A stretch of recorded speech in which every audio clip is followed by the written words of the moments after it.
Salut l'équipe, c'est l'Ovaliste, le tournoi commence vendredi prochain et donc c'est le retour des vidéos compo. On va donc voir ensemble quelle est la compo probable qui sera alignée par Galtier face au Pays de Galles. Je précise que là je tourne le samedi et que je me base donc sur la liste des joueurs qui ont été retenus, donc les 23 qui ont été retenus et sur les 20 qui ont été relâchés pour le week-end. Donc évidemment ça peut changer en cours de semaine si jamais il y a des blessures ou des retours par exemple. Bon, je pense qu'on n'a pas besoin d'épiloguer plus longtemps. On y va. En première ligne, à gauche, je pense que Cyril Baille sera aligné. On va enfin pouvoir le revoir sous le maillot bleu. Je rappelle qu'il a été victime d'une grave blessure à la cheville en juin dernier en demi-finale face à La Rochelle. Il risque sûrement de manquer un peu de rythme, mais à mon avis, il va y avoir un coaching précoce pour le faire sortir et le faire souffler un peu. Mais je pense personnellement que cette coupure lui a fait du bien, lui a permis de se reposer et de travailler d'autres aspects du jeu qu'il n'avait pas forcément le temps de travailler avant ça. Il va être frais, il va être revanchard, on va avoir besoin de lui en mêlée fermée et surtout dans le jeu courant parce que Cyril Baille est un formidable manipulateur de balles et c'est souvent lui qui a pour charge de transmettre le ballon dans les cellules, soit pour son arrière qui est dans le dos, soit pour faire des petites passes avant contact. Après, j'entends aussi que Jean-Baptiste Gros est aussi destiné à commencer parce que Baille ne serait pas forcément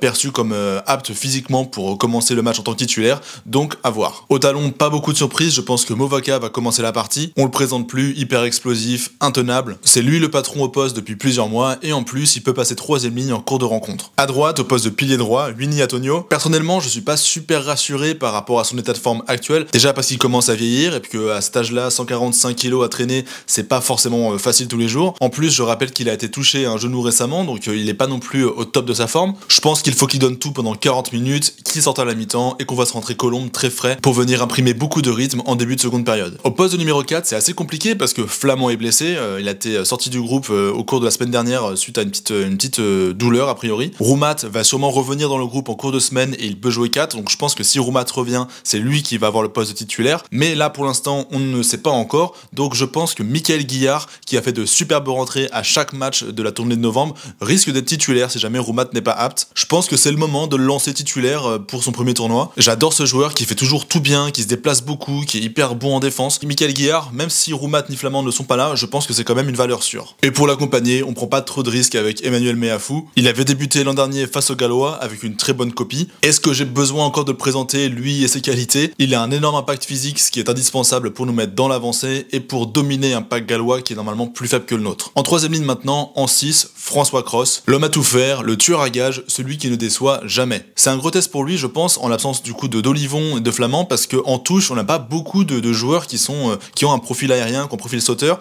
et Cross est celui qui, je pense, se rapproche le plus de ce profil-là. Donc à voir s'il va prendre davantage d'envergure dans ce groupe et dans l'alignement tricolore. En 7, de l'autre côté de la mêlée, je pense que Paul Boudéan va être aligné. C'est l'homme en forme du côté de La Rochelle en ce moment et c'était l'homme en forme de la tournée de novembre. On attend de lui qu'il relève les ballons, qu'il marque physiquement ses adversaires et il va avoir, je pense, un gros match à jouer face à son vis-à-vis Jack Morgan qui a aussi un peu un profil destructeur, boule de pétanque. Je pense que le match dans le match va être intéressant à voir. En numéro 8, Aldrit, bien qu'il soit toujours un peu sujet à débat parce que depuis quelques mois, Aldrit n'est pas forcément au meilleur de sa forme, mais je pense quand même qu'on peut difficilement se passer de lui. C'est un élément qui est précieux pour ce groupe, qui est là depuis le début, qui a passé la barre des 50 sélections, c'est pas rien. Charge à lui de nous mettre dans l'avancée comme il sait si bien le faire. Et surtout, j'aimerais qu'il retrouve et qu'il mette à profit sa connexion avec Dupont, parce que quand ils jouent l'un avec l'autre, quand il y a des passes après contact, quand ils se suivent, il y a une vraie connexion entre ces deux joueurs et ça peut vraiment débloquer pas mal de situations. Pour la charnière, là, je pense qu'il y a zéro suspense, ce sera Dupont et Ntamak. Je passe rapidement sur Dupont parce qu'on en dit déjà beaucoup, mais Ntamak va être beaucoup scruté, je pense, parce qu'il a été critiqué récemment pour ses performances qui sont un peu en deçà de son seuil habituel, mais on voit quand même que le staff lui fait confiance et donc il faut qu'il profite de cette situation, de cette confiance du staff pour